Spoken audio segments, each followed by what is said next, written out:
Southpaw bridge with like turns. Alright, let me hit those sides! Let me hear it for Dylan!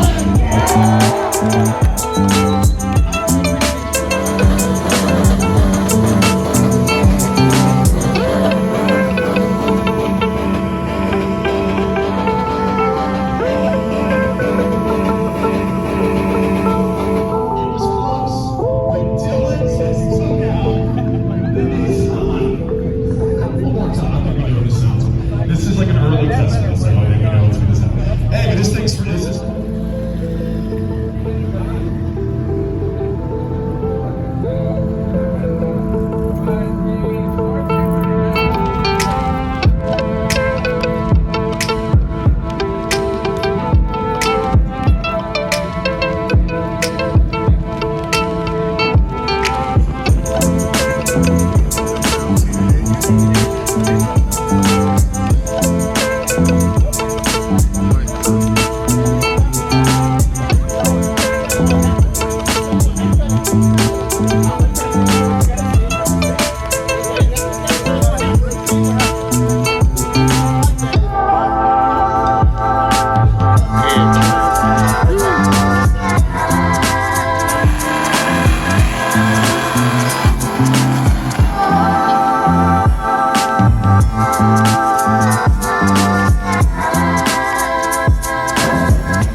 Question I get quite often besides, hey, what time is the two-step? Is how do I win best in show? How do I win? Well, the person you should ask for his gorgeous, I'm gonna call it a cerulean blue infinity. Mr. Randy Riggs. Mr. Randy, for your infinity.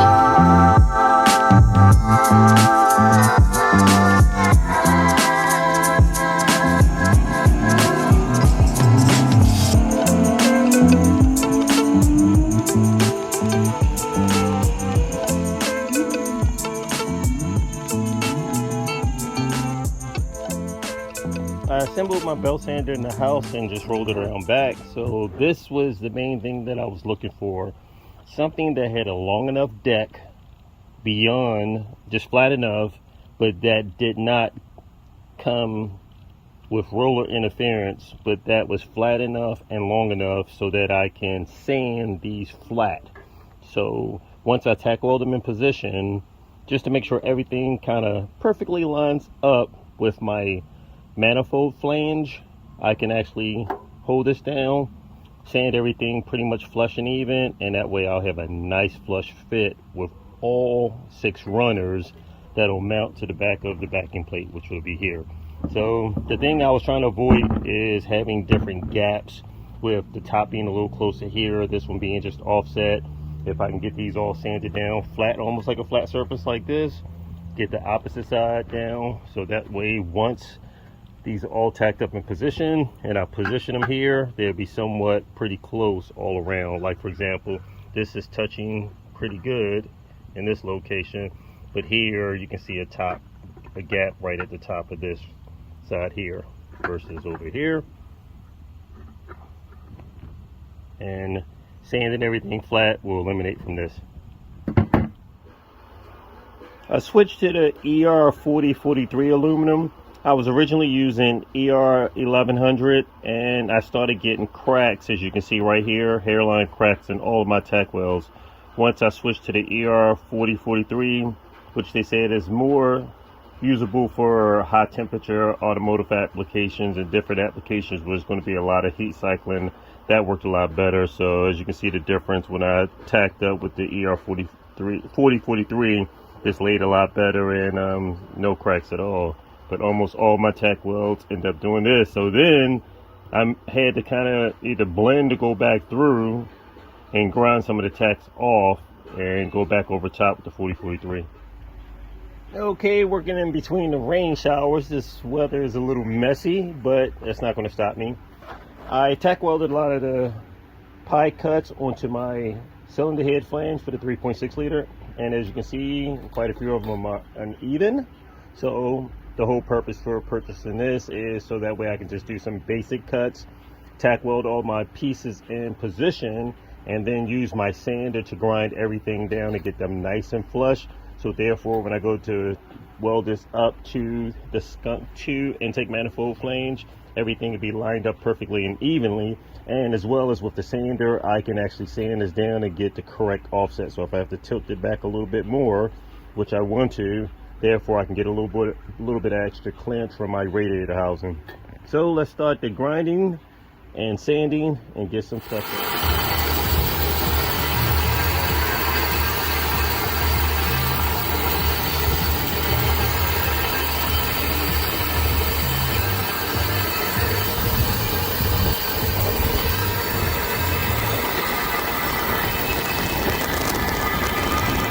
Okay, I'm gonna have to make up some shims so that I can shim the fill rail and keep this bottom part of my intake flange compressed tightly against the cylinder head.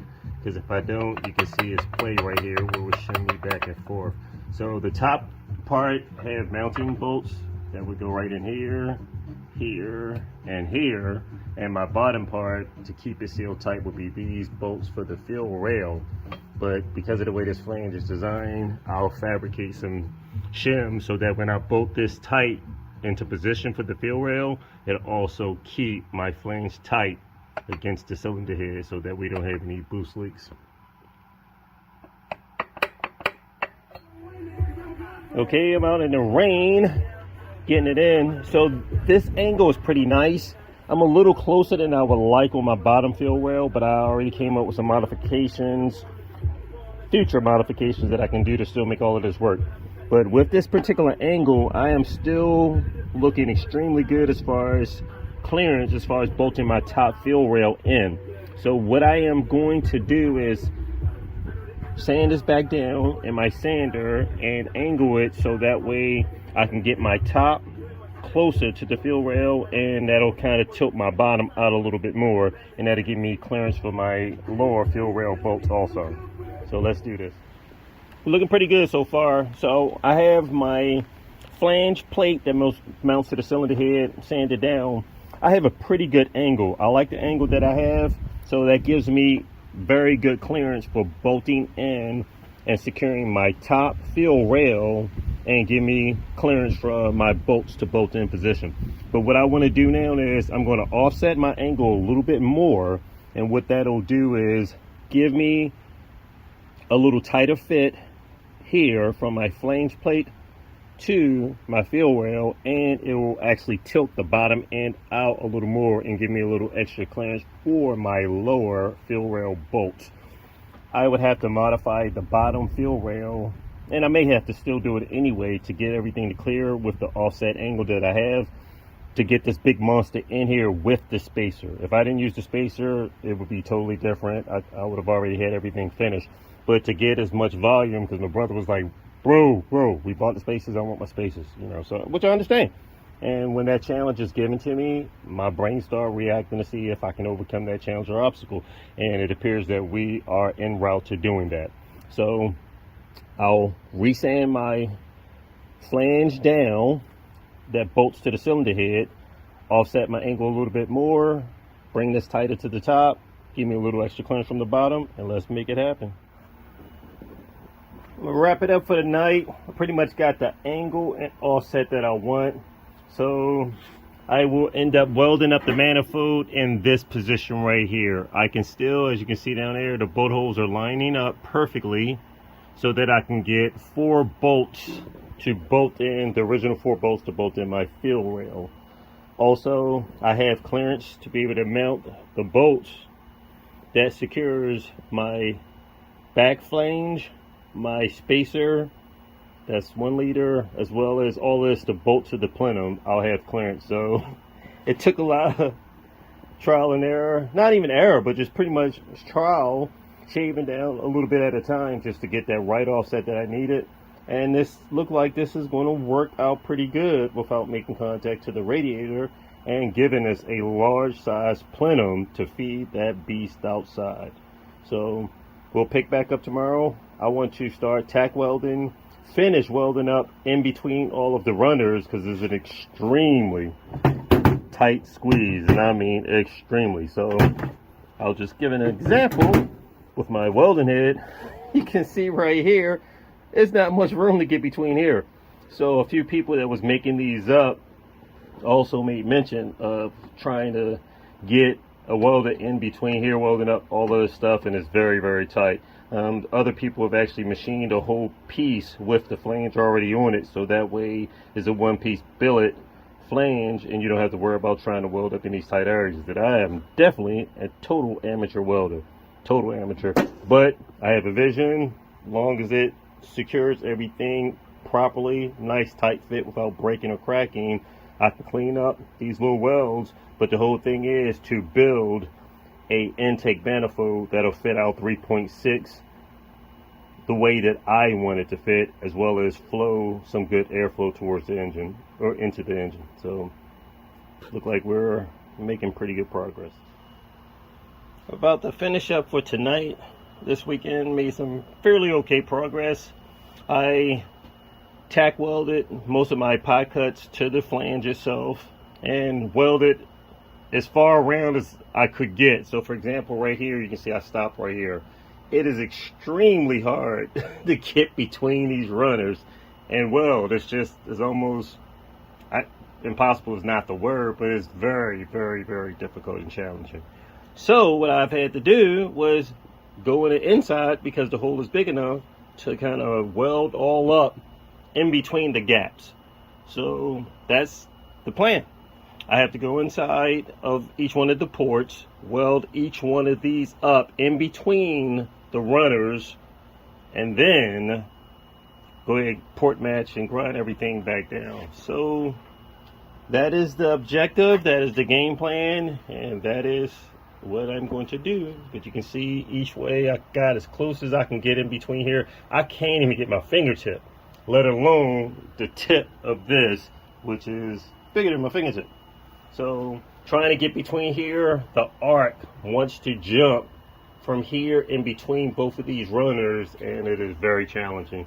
So have no choice but to go in the inside, heat it up as much as possible to weld in between so that we don't have any leaks, and then port match everything up, clean it up as best as possible, and keep moving to complete the task of the intake manifold.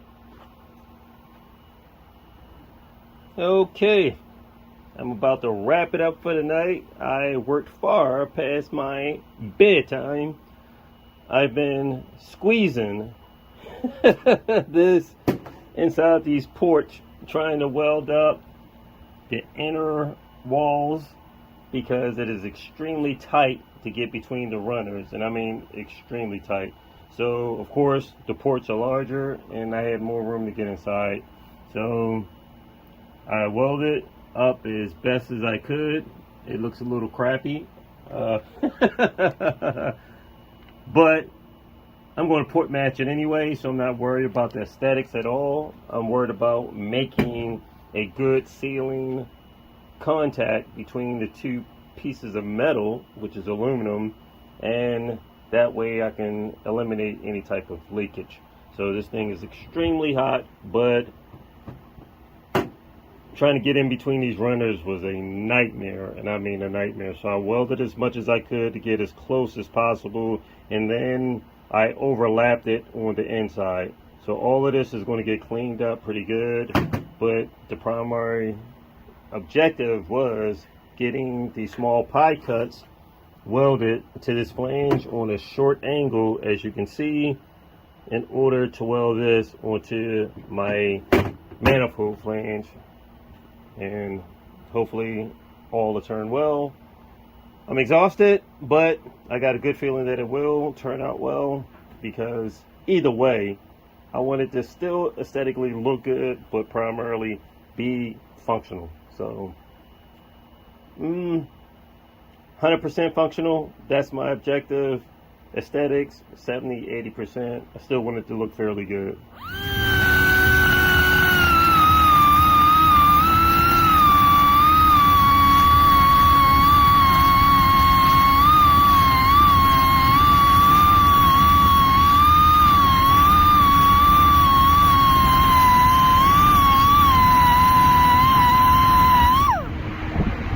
Okay, I'm starting to clean up some of the welds. I got my face mask on, got my PPE, heavy duty leather gloves, and I am cleaning up these ports. So I started off with a larger grinding bit to take out a lot of the heavy welds, and now I'm about to go in here with the same tip to go ahead and try to smooth these ports out, so that way it'll be sealed up in between these runners. It was extremely difficult trying to get a torch, get my welding head in between this tight fit to get it welded.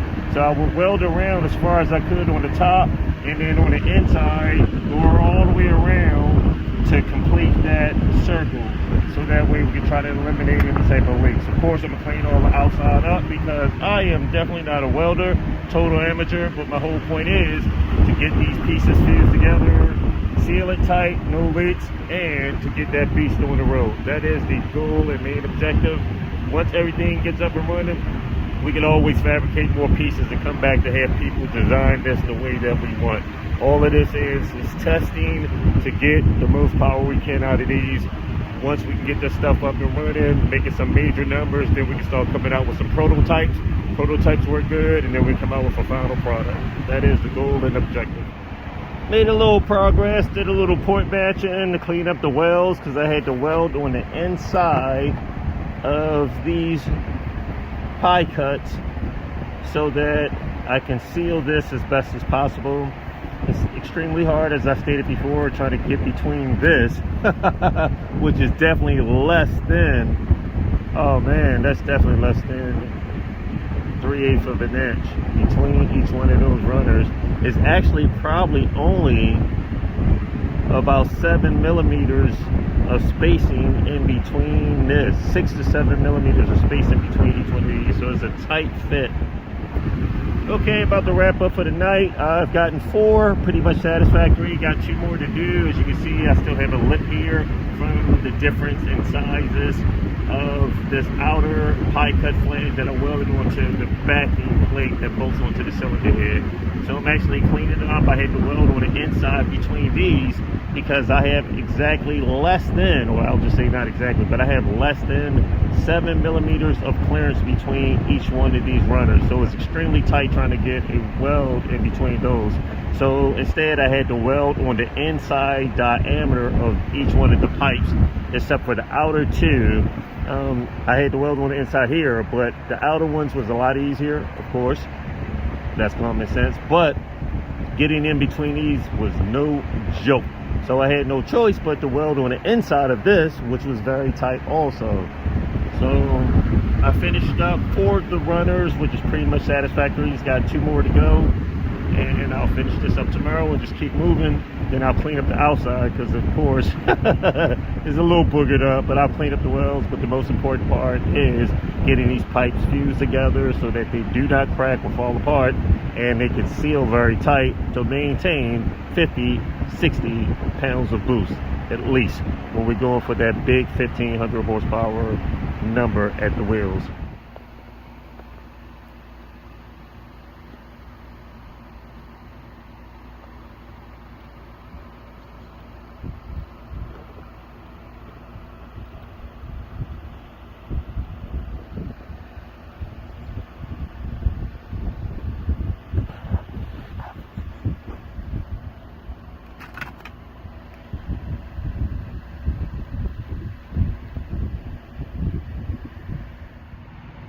Okay, I'm back at it.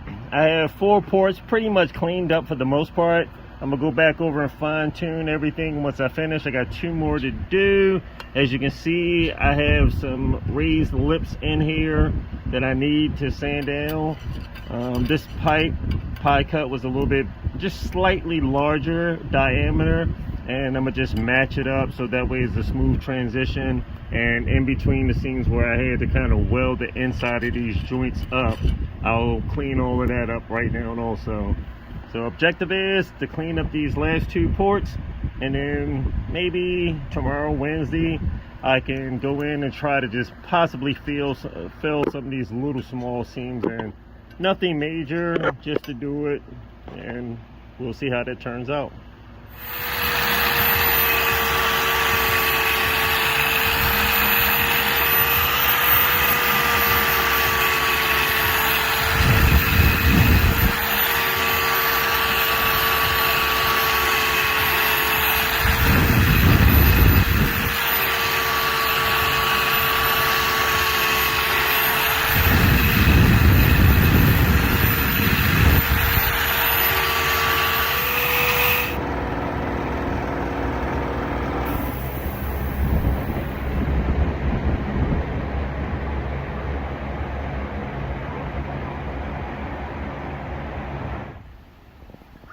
I'm back outside again. And our neighbor is back, the friendly frog. They love this car. For whatever reason, they love this car. Yes, I'm talking to you. I see you turning around. Yeah, we're looking at you. They love this car. Yes. What's up with this? Now, I thought I got rid of them, but apparently they just love it, so I'm gonna keep moving. I'm not gonna let them slow my roll down. I'm not sure what they're trying to symbolize, but all I know, they love this place. So anyway, back at it. He's making his way, or they're making their way back over, because there's a few more living up under the trough, right up under here. But I guess it could be the husband came out to take a break. But either way, let's get back to this beach right here. Pulling the plastic off. Ooh, daddy, look at this baby. Let's get back with it.